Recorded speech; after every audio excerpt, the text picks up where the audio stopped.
שלום רב, אלה כותרות מבט.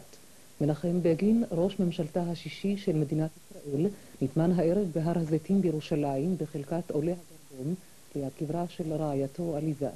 בהלוויה לא נישאו הספדים ולא נערכו טקסים, כך ביקש מנחם בגין. בנו, חבר הכנסת בני בגין, אמר קדיש, וקבע על הקבר הטרי שלט פשוט ובו נאמר מנחם בן רבי זאב בגין.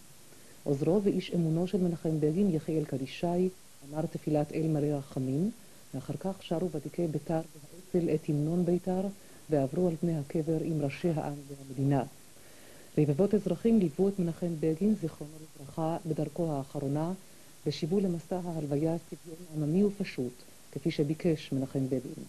במהלך מסע ההלוויה מלאו כל הדרכים, מבית ההלוויות סנהדריה ועד הר הזיתים, המון אדם. נשיא ארצות הברית ג'ורג' בוש שיגר הערב תנחומים למשפחת בגין ולעם ישראל. בוש אמר כי מנחם בגין הפגין אומץ לב וחזון היסטורי בעת הדיונים בקמפ דיוויד על השלום בין ישראל למצרים. בוש הדגיש כי תפקידו החשוב כל כך של מנחם בגין בקידום השלום לא יישכח לעולם.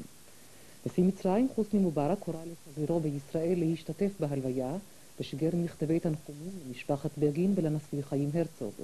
הנשיא מובארק ביטא את הערכתו למנחם בגין ואמר כי הוא היה המנהיג הישראלי הראשון שהכיר בעיקרון של שטחים תמורת שלום. אהוד סדן שטוק, קצין הביטחון של שגרירות ישראל בטורקיה שנהרג בהתפוצץ מכוניתו באנקרה בשבת, שינויים בלוח השידורים נפתח בתוכנית של שירים עבריים. לאחר מהדורה מורחבת של מבט לחדשות נשדר את סרטו של חנן עזרן על חייו ופועלו של מנחם בגין זיכרונו לברכה. נסיים במהדורת חדשות הלילה.